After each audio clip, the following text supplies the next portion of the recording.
Tem zagueiro brasileiro importante atuando no exterior que quer jogar no Corinthians. Vídeo de hoje do canal do Nicola traz novidades sobre esse tema e conta também que Palmeiras e Botafogo rejeitaram um show que o São Paulo aceitou e que já rendeu polêmica no Morumbi.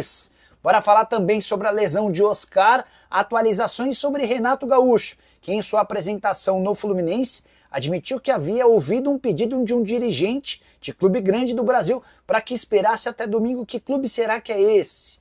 Para arrematar, mico de 60 milhões de reais no Botafogo, multa rescisória de Jorge Jesus caindo na virada do mês, as últimas do mercado, bastidores, finanças e informações importantes sobre Edinaldo Rodrigues e a CBF. Fala aí pessoal, sou Jorge Nicola, bem-vindos a mais um vídeo do canal. Sempre bom ter vocês por aqui, sem perder tempo, só pedir para deixar like, se inscrever no canal e ativar as notificações. Bora começar o vídeo com aquele tradicional giro de notícias e a primeira informação é sobre o Vasco da Gama. Dimitri Payet está entrando em seu último mês de contrato no Vasco. O vínculo se encerra em 5 de maio e nesse período ele vai ter 9 partidas para convencer os dirigentes do Cruz Maltino, que merece ficar pelo menos até dezembro. Jogos de Campeonato Brasileiro, Copa do Brasil e Sul-Americana. Nesse momento a decisão dos dirigentes do Vasco é pela não renovação do contrato. Já o confronto entre Vasco e Flamengo vai mesmo acontecer no Maracanã, ao contrário da vontade dos dirigentes cruz-maltinos, que tentaram a todo instante levar a partida para São Januário. Por falar no Flamengo, contar que Wesley, Gerson, Arrascaeta e Plata viajaram do Rio de Janeiro com destino a Salvador, onde vão se encontrar com o restante do elenco da delegação rubro-negra que estava jogando contra o Táchira na noite dessa quinta-feira. Aqui no domingo, o Flamengo visita o Vitória em Salvador, mais especificamente no Barradão. Para completar o giro de notícias, contar que o Juventude está vendendo o atacante Enio, que já foi revelado na base do Botafogo e que recentemente teve proposta do Grêmio. Ninguém consegue descobrir qual o clube interessado, mas imagina-se que o Enio vá defender outro time no Brasil. A saideira do giro de notícias, John Textor deve ser notificado por um oficial de justiça caso compareça ao confronto do Botafogo contra o Juventude nesse sábado. E essa notificação se deve a uma ação do presidente da Confederação Brasileira de Futebol, o Edinaldo Rodrigues, que o acusa ou que entrou na justiça por conta de danos morais depois de uma série de declarações do dono da SAF botafoguense. E a Série B do Campeonato Brasileiro começa nessa sexta-feira com 3 partidas. Somente nas últimas horas a gente conseguiu descobrir que 4 emissoras de TV farão a transmissão do torneio: ESPN, Canal Desimpedidos, Rede TV e Kuai. Importante contextualizar que os 380 jogos estarão ou na ESPN ou no Disney Plus, que é o serviço de pay-per-view da ESPN. Então, se você quiser ter certeza de ver o jogo, basta estar na ESPN ou no Disney Plus. Mas serão 7 jogos exclusivos por rodada na ESPN e outros 2 em que a ESPN divide com a Rede TV e com o Canal Desimpedidos, e mais um que a ESPN divide com o Kuai. Então, o grosso do campeonato vai estar todo na ESPN, competição super importante que vale 4 vagas na primeira divisão do futebol nacional. O grande favorito, pelo menos em relação à folha salarial, aparece sendo o Atlético Paranaense, time rebaixado na temporada passada. Hora de falar sobre a farra de Edinaldo Rodrigues à frente da CBF. Havia contado para vocês com exclusividade na semana passada a respeito das mesadas pagas às federações e dos mensalinhos, os salários a que têm direito os presidentes de federações, certo? O pessoal da revista Piauí preparou uma matéria bem grande que aborda esse tema, além de outras novidades. As principais revelações, exceto as que eu já havia contado, é de que o Edinaldo tem gastado bastante com gente que também não tem nada a ver com a CBF. Quer um exemplo? Durante a Copa do Mundo do Catar, o Edinaldo levou cerca de 49 pessoas para o outro lado do mundo, sem qualquer relação com a entidade ou confederações e com tudo pago. Direito a voos internacionais, hospedagem. Um desses representantes, um desses convidados, chegou a contar com um cartão corporativo que tinha uma diária de até $500. Mas os casos mais graves vêm agora. A esposa do Edinaldo, por exemplo, teve 37 mil reais de despesas. Todas as despesas da família do Edinaldo foram pagas pela CBF. Depois o Edinaldo disse em entrevista à revista que fez questão de ressarcir a CBF. Mas teve um deputado federal e sua esposa que custaram à entidade máxima do futebol R$ 364 mil. Vejo com muita tristeza esse tipo de notícia, porque enquanto muitos clubes de futebol no Brasil agonizam por falta de suporte e apoio da CBF, que, por exemplo, não organiza Série Z, F, G, H do Campeonato Brasileiro, há essa gastança como nunca antes vista. De acordo com a revista Piauí, funcionários antigos da CBF admitem que esse tipo de comportamento na entidade máxima do futebol é recorrente, mas nunca gastou-se tanto quanto na última Copa do Mundo. Hora de falar sobre Jorge Jesus e a seleção brasileira. Completa nesta sexta-feira uma semana desde a demissão do Dorival Júnior e, ao que parece, não há pressa na CBF para a escolha ou para o anúncio do novo técnico. Isso tem a ver com a condição do JJ, que já disse à Confederação Brasileira de Futebol que quer trabalhar na seleção, mas nesse momento ele não pode deixar o Al Hilal. Tem um outro ponto importante. A multa rescisória do Jorge Jesus vai caindo conforme se aproxima o fim do seu contrato. O vínculo se encerra em 30 de junho, embora exista um aditivo que permitiria a permanência dele até o mês de julho, por conta do Super Mundial. Na virada de março para abril, a multa rescisória caiu para 5 milhões de euros. Na virada de abril para maio, a multa rescisória cai para 3 milhões de euros. E é também por isso que a CBF não tem tanta pressa. Vale a lembrança de que o Brasil só volta a jogar na data FIFA do mês de junho, quando recebe o Paraguai e visita o Equador. Importante contar também que o Jorge Jesus tem compromissos super importantes entre os dias 25 de abril e 3 de maio. São confrontos da Liga dos Campeões da Ásia. Todos os jogos acontecerão numa mesma sede em Riad, na Arábia Saudita. No Campeonato Saudita, informação importante. O time do JJ, o Al Hilal, perdeu nessa sexta-feira para o Al Nassr de Cristiano Ronaldo, se complicando na tabela de classificação. O time aparece 4 pontos atrás do Al Ittihad, que joga nesse sábado, tendo a chance de aumentar para 7 pontos a vantagem, o que torna ainda mais simples a saída do JJ lá do futebol saudita.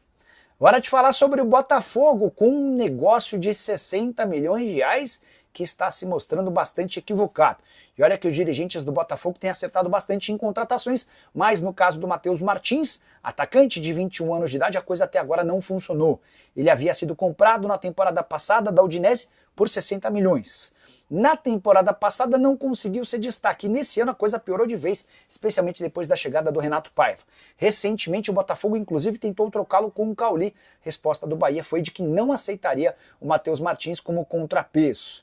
Nessa temporada o atacante soma 10 jogos, nenhum gol e nenhuma assistência. Desde que foi contratado, são 31 partidas com apenas 2 gols e 1 assistência, números que contrastam, por exemplo, com os de Igor Jesus, que foi contratado com muito menos distinção, muito menos barulho e muito menos preço, mas que hoje é super importante. Só para completar o noticiário do Botafogo, deixa eu registrar uma entrevista que o Arthur Jorge deu a uma televisão portuguesa. O ex-comandante do Botafogo disse o seguinte, abre aspas, não tenho dúvida nenhuma de que fui o melhor treinador da história do Botafogo por aquilo que conquistamos. É um fato. Vai sempre ficar marcado na história do clube, fecha aspas. Pergunta que eu deixo para o botafoguense, você concorda? O Arthur Jorge é o maior treinador que já passou pelo Botafogo. Usa o espaço para comentário e registra a sua opinião, beleza? Hora de falar sobre Renato Gaúcho, apresentado nessa sexta-feira como novo técnico do Fluminense.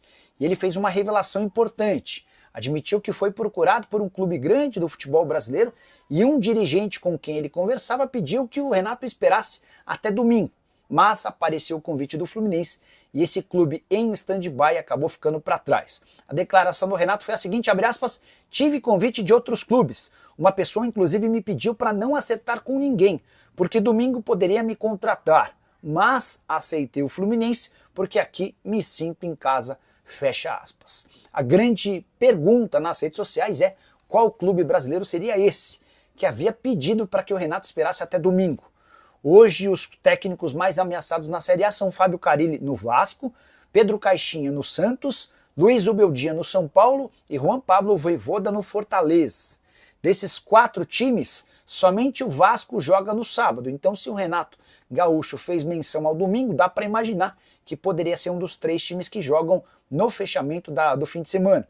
O Caixinha com o Santos, o Zubeldia com o São Paulo e o Juan Pablo Vojvoda no Fortaleza.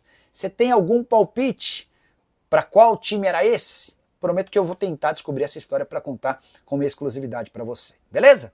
Hora de falar sobre o Oscar, meio atacante do São Paulo, que foi jogar no sacrifício contra o Tajeres no meio da semana, voltou a sentir a coxa. E o pior, depois de exames ficou constatada uma lesão muscular na coxa esquerda. E já dá para cravar que ele é desfalque, pelo menos dos 2 próximos jogos, no domingo contra o Atlético Mineiro, em Belo Horizonte, e no meio de semana na Libertadores da América contra o Alianza Lima. Desfalque importante de alguém que joga muito e que se torna ainda mais importante com a ausência do Lucas Moura, outro jogador machucado. A nota do São Paulo para divulgar a lesão é a seguinte, abre aspas, após deixar a partida na Argentina com dores na coxa esquerda, o meia Oscar permaneceu em tratamento no Refis. Ele passou por novos exames que identificaram a existência de lesão no local, fecha aspas, não há qualquer menção à gravidade da lesão, nem ao período fora. Quem sabe durante o programa do Nicola a gente consegue novidades sobre o tema. Hora de falar sobre um show que está causando polêmica no fim do ano. É que o São Paulo aceitou abrir suas portas no Morumbi para a realização do show do Linkin Park. Esse show está marcado para 8 de novembro e vai impedir o São Paulo de fazer a segunda partida final da Copa do Brasil como mandante caso esteja na decisão do torneio. A notícia relevante vem agora, antes do acordo com o São Paulo. O pessoal que organiza esse show, da Live Nation, havia tentado levar o show para o Allianz Parque do Palmeiras e também para o Rio de Janeiro, no caso no Newton Santos, estádio do Botafogo. E dirigentes do Palmeiras e da W Torre e do Botafogo rejeitaram a ideia da realização desse show, exatamente para manter o estádio desses dois times à disposição das equipes caso elas prosperem na Copa do Brasil. Decisão que pode ser arriscada ou não. Se o São Paulo estiver na final da Copa do Brasil e perder a chance de atuar no segundo jogo em casa por conta desse episódio, você pode ter certeza absoluta que vão chover críticas ao departamento de marketing, ao presidente Júlio Casares e muito mais. Se o São Paulo for eliminado em qualquer uma das próximas fases, ninguém nem vai lembrar dessa história, mas o Tricolor vai colocar mais de 3 milhões de reais no caixa. Pergunta que eu deixo para você é, na cadeira de presidente de um clube de futebol, você aceitaria um show como esse ou não? Já uso o espaço para comentário e registra a sua opinião. Só queria complementar contando que o Linkin Park se apresenta no dia 5 de novembro no Couto Pereira, em Curitiba, no dia 8 de novembro no Morumbis e no dia 11 de novembro no Mané Garrincha, lá no Distrito Federal. Bora fechar o vídeo para falar sobre o Corinthians. O zagueiro importante brasileiro do futebol europeu se ofereceu para jogar no Timão. Eu me refiro a Gabriel Paulista, 34 anos de idade. Ele sai muito novo do Brasil quando jogava no Vitória e passa a atuar em clubes grandes do futebol na Europa. Já esteve, por exemplo, no Villarreal, no Arsenal, no Valência, no Atlético de Madrid e desde o início da temporada passada no Beşiktaş da Turquia. Em entrevista ao André Hernan, Gabriel Paulista disse o seguinte, abre aspas, todo mundo sabe que eu tenho um sonho de voltar ao Brasil e jogar no Corinthians, porque aí já entra em questões familiares e também de infância. Não fecho as portas para nenhum clube do Brasil, mas minha vontade é vestir o manto do Coringão.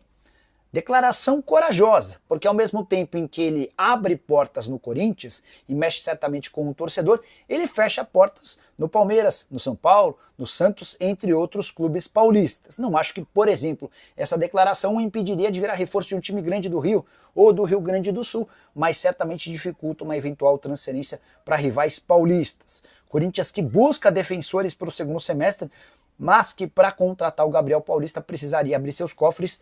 O atleta assinou contrato até junho de 2027 e tem sido titular absoluto. Na atual temporada, 19 jogos, 1 gol e 1 assistência. Desses 19 jogos, 18 na condição de titular. Você conhece o Gabriel Paulista? Caberia no elenco corintiano? Já usa o espaço para comentário, só não esquece de deixar like, de se inscrever no canal. Tem live a partir das 7 da noite. Aguardo pela sua presença. Tchau! Atenção, torcedor alvinegro! A bomba que caiu em General Severiano nas últimas horas tem tudo para mudar o destino do Botafogo nesta temporada. E você vai entender agora porque os bastidores estão pegando fogo com um nome que ninguém esperava. Mas antes, se você é glorioso de verdade, já chega se inscrevendo aqui no Glorioso News, ativa o sininho das notificações e deixa o seu like porque essa notícia de hoje vai deixar você de boca aberta. E claro, comenta aqui embaixo o que você acha desse possível reforço. Bora para esse furo de reportagem que ninguém esperava. Nos últimos dias, os corredores do Nilton Santos ficaram mais agitados do que nunca. Um nome poderoso surgiu em reuniões internas do clube. Um nome que já brilhou na seleção argentina, já disputou Copa do Mundo, e que tem tudo para incendiar a Série A com a camisa alvinegra. O torcedor, claro, não perdoou. Redes sociais lotadas, especulações para todo lado, e uma pressão gigantesca em cima da diretoria. Sim, a movimentação é real. O Botafogo pode estar prestes a anunciar um dos atacantes mais explosivos da América do Sul. E adivinha quem está por trás disso? Ele mesmo, John Textor, o homem que não mede esforços para transformar o Fogão numa potência mundial. Fontes próximas à diretoria revelaram com exclusividade ao Glorioso News que as tratativas estão acontecendo em silêncio, mas a coisa já está quente. O técnico Renato Paiva, que assumiu recentemente com moral total, já deu o aval e adorou a ideia de contar com esse reforço de peso. Trata-se de Christian David Pavón, o ponta-direita argentino que atualmente veste a camisa do Grêmio. Mas agora tudo indica que pode trocar o tricolor gaúcho pelo Glorioso e vir com sede de protagonismo ao Rio de Janeiro. O jogador, que tem 28 anos e passagens por Boca Juniors, La Galaxy e Seleção Argentina, pode ser o diferencial que o Botafogo precisava para voltar ao topo da tabela. Segundo apuramos, John Textor está pessoalmente envolvido nas tratativas. E quando ele se envolve diretamente, todo mundo sabe que vem bomba por aí. Os torcedores, claro, foram à loucura nas redes sociais. Já tem montagem do Pavón com a camisa alvinegra, vídeos com lances dele circulando entre os grupos e páginas botafoguenses pedindo, fecha logo, Textor. A hashtag Pavón no Fogão já começa a aparecer com força. E agora a pergunta que não quer calar, será que vem mesmo? Por enquanto, o que sabemos é que as conversas existem e que o interesse é real por parte do Botafogo. Pavón ainda tem contrato com o Grêmio, mas o clube carioca estuda uma investida ousada. O cenário ainda é de especulação, mas com o aval do treinador e o envolvimento direto de Textor, nada está descartado. Se vai acontecer, ainda é cedo para cravar. Mas só o fato do nome de Pavón estar na mesa do Botafogo já é motivo de esperança e empolgação pro torcedor. E aqui no Glorioso News, a gente vai acompanhar cada passo dessa novela de perto. E aí, torcedor, você gostaria de ver Christian Pavón com o manto alvinegro? Acha que ele pode ser o nome que faltava para esse time embalar de vez? Comenta aqui embaixo porque a sua opinião é muito importante. E claro, não sai daqui sem se inscrever no canal, ativar o sininho das notificações e deixar o like no vídeo, porque a qualquer momento pode pintar o anúncio oficial. E você não vai querer perder, né? Glorioso News, o canal onde o Botafogo sempre é notícia.